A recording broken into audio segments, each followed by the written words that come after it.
Silent Hill F is an interesting one. I want to talk about it. I don't think everyone's going to love it, but I do think some hardcore Silent Hill fans are going to really appreciate it. In case you missed, I did the before you buy video over on Game Ranks where I go more technical, more in-depth about like the progression systems and what works and what doesn't. Here, I just like to talk about some of the best aspects of a game and just kind of go by feel, you know? Apologies for the setup. I'm currently traveling, but I'm still reviewing games even as I travel. Look, I brought a PlayStation with me on a plane. That was a bad idea. You got to do what you got to do. So between this and a couple of other games, it's a busy time of year, and I'm glad Silent Hill turned out to be good. I ultimately recommend it. I was glad I played through it. Even though I went into it kind of mixed, because on the one hand, when the developers talked about, trying something different and adding more Japanese heritage to it because they were Japanese developers, I thought that could be an interesting angle. But I don't know, to contradict myself or something, but I was also kind of skeptical at the same time because I'm like, oh, well, like, I hope they don't walk away from what Silent Hill is and what Silent Hill feels like. And ultimately, after playing through F, it does feel different, but I think it does still feel distinctly Silent Hill, especially in terms of storytelling. I just kept playing this. Flaws in the gameplay, whatever. I was hooked playing because I wanted to see what happened next. Like, that was a genuine feeling I had during this, and I was really happy about that. I'm not going to spoil anything in this video. This is a game I think it's best to go in blind. Towards the end, I'm going to talk about some technical aspects of completing the game and stuff like that, what's going to go into New Game Plus and stuff like that, but I'm not going to spoil any story elements or anything because I had a lot of fun just going for the ride and getting weirded out, grossed out, surprised by various things. And now with Silent Hill, it's interesting, right? Because a lot of the criticisms I even pointed out in the Before You Buy video or on my social media is kind of par for the course for Silent Hill games. Combat, not so great. A survival horror game, sure, yeah, but like not like the best, most well-constructed survival horror game. And yet, those things kind of get a pass and have gotten a pass in some previous games because they were good enough and they were in service of just an incredibly unique game and an incredibly unique franchise. And I do think that's still the case here. I'm not giving a free pass on everything, like I said in the Before You Buy, but like I do think the game falls short in terms of monster designs. Like there's not enough of them. They get repetitive, and then like the scare factor wears off. These games have had that issue before. Other horror games have had that issue, but the combat towards the end just feels really repetitive and really spongy, and I wasn't looking forward to the next combat encounter towards the end. The camera angle would freak out. The lock-on is not good. There are moments where it's really frustrating, but on the other hand, what I did at least like about it is that it committed to still being a very slow, deliberate, like survival horror type combat where you're a helpless, weak person.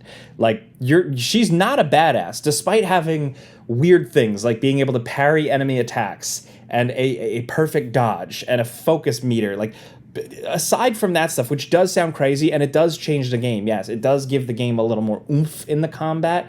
It's not enough to make it feel like you're super empowered and like you're a badass. There are so many times I'd take a big old like pipe and do a big swing and miss an enemy and then panic and be like, oh shit, I totally fucked myself here. The animation, the windup is so slow that you feel helpless in a good way, and that works. And so yeah, the iron pipe, lead pipe, whatever, is like the main, one of the main weapons in the game. So yes, very much an iconic Silent Hill thing, but there like is not like a lot of iconic Silent Hill imagery or sound or anything like that, aside from a foggy town. Music-wise, story-wise, everything, this game kind of goes its own way, but I do like that it still has that pit of your stomach dread and really, really grotesque creatures, like nasty monsters. I know that I said towards the end of the game, I kind of got tired of them, but some of these, when they show up for the first time, that fear of the unknown, and then you see a thing, there are multiple times in the game where out loud I said, oh, fuck. And the game is scary. I think it's genuinely unsettling. I don't think scary like haunted house running around screaming scary, but genuinely unsettling like I expect these games to be. And I did have a couple of jump scares here and there. You turn a corner, you don't see an enemy hiding in a corner, it jumps out. Shit like that. Now, before I keep yapping, this video is sponsored by Groons. Check out their limited edition Groony Smith apple flavor. Green apple flavored gummies engineered to get you the same full body benefits. Absolutely delicious, tastes like a tart green apple candy, but of course gets you all the Groon stuff you want. If you don't know, I got a regular pack here. Essentially, Greens are a convenient, comprehensive formula packed into snack gummies, and they taste great. This isn't a multivitamin, a greens gummy, or a prebiotic. It's actually all of that and more. It's all those things at a fraction of the price and an easy, fun little everyday pack. You can throw it in your bag, and I gotta stress this, they taste good. Low sugar or a sugar-free option. They're vegan, and they beat a regular day multivitamin, which has like 7 to 9 vitamins. Groons has over 20 vitamins and minerals. 6 times the gut health ingredients when compared to the leading green powder. So again, perfect time of year to get the fall vibes with the Groony Smith apple flavor. These aren't gonna last, so if you want to get them, there's a QR code on screen here. If you click the link in the description down below, click the link in the description down below to get up to 52% off. And again, these aren't gonna last. See, I'm eating them right now. Again, QR code on screen here, or click the link in the description down below to get up to 50% off Groons and their new Groony Smith apple flavored. Check it out, and big thanks to Groons for sponsoring this video. But what I really loved is how it told the story and how vague it kind of is. The Silent Hill fans, you understand how this is, but I like how there's, stuff that is open to interpretation, and also the game gives you tons of breadcrumbs throughout to kind of piece together your own story. You figure it out in your own way of what might be going on. Silent Hill here is very like, what's real, what's not real, what's happening, and you're just trying to piece that all together. And it's done through some really good little, scraps of notes and bits like a writing on a chalkboard and like things like that here and there. But one of my favorite aspects was Hinako, the main character. She has a journal, and I said in the Game Ranks video, but it's kind of like it's like a frequently updated kind of Nathan Drake style journal you can access at any time, and you see handwritten notes and observations and stuff from the character's perspective and keeping track of clues and stuff like that. And I just really, really liked how these unfurled, because they were written from the perspective of this young girl in a small Japanese town in the 1960s. So very different, but in a way that I liked going through and seeing what she wrote and how she felt about certain other characters in the game, and then kind of from there making my own assumptions or trying to piece together what's happening as it goes, and then consistently having that challenged and just having me kept on my toes and being like, oh, I thought the story was going in this direction, and then it goes in this direction. It happens a lot, not in terms of like a shocking twist, but just like a really good sense of like drip-fed info and unknown as you go. I think in terms of horror, there are some really, really memorable moments in this game.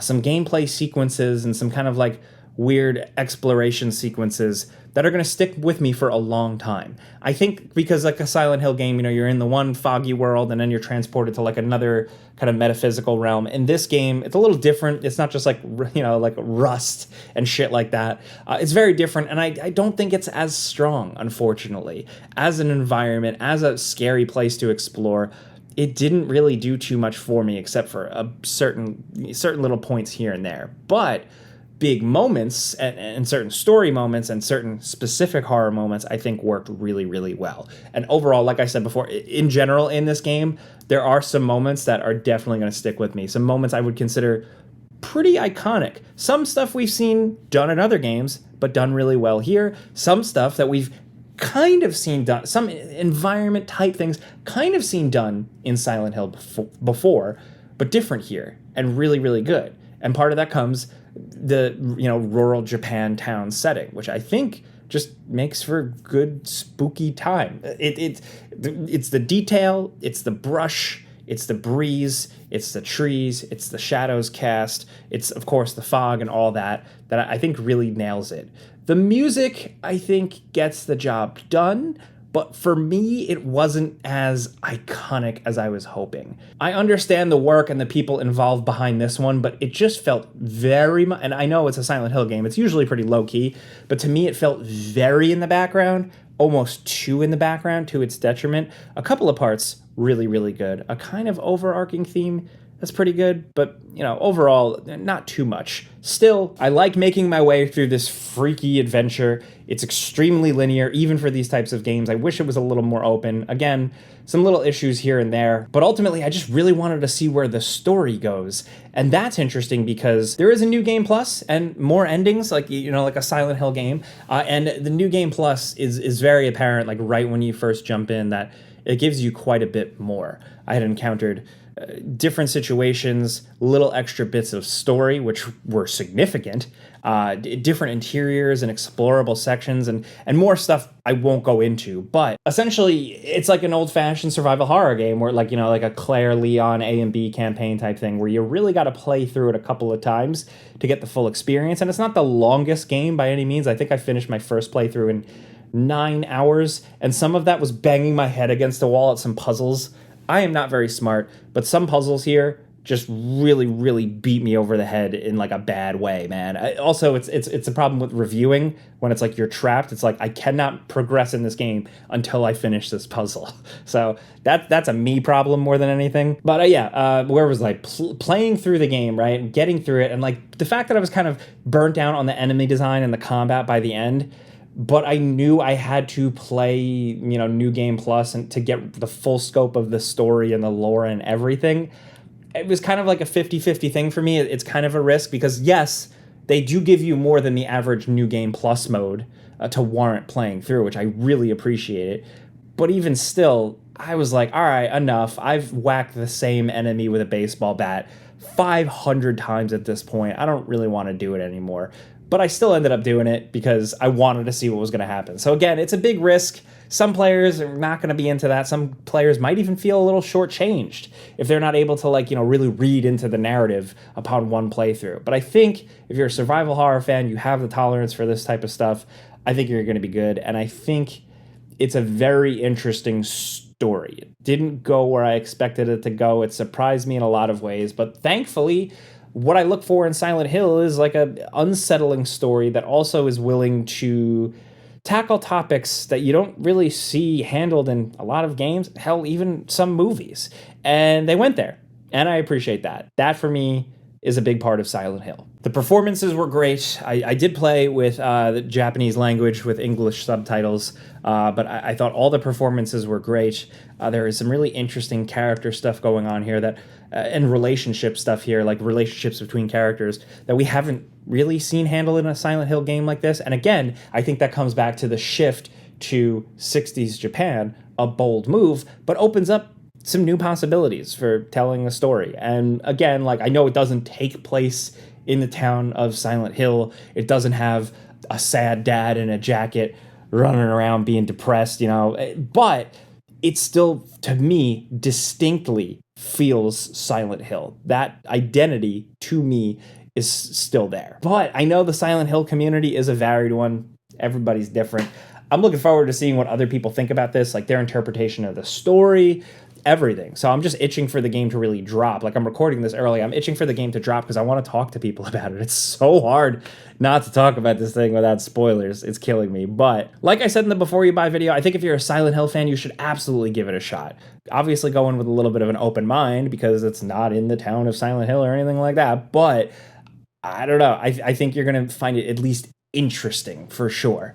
Casual horror fans, I don't know. It might not be your cup of tea. You might not have as much tolerance for certain things. A lot of people are asking me, Jake, should I get into Silent Hill? I still love Silent Hill 1, but that's a rough one to go back to. I would say the Silent Hill 2 remake is a good kind of first glance at seeing why people like Silent Hill in the first place. But I'm glad Silent Hill F is solid. I don't think it's a 10 out of 10 masterpiece or anything like that. I have my issues with it, but I'm at least glad it feels like it's stuck to what made Silent Hill interesting, and it took me for a ride and a story where I wanted to see what happened next. So again, I'm talking in circles here, but at this point, I want to know what you guys are thinking.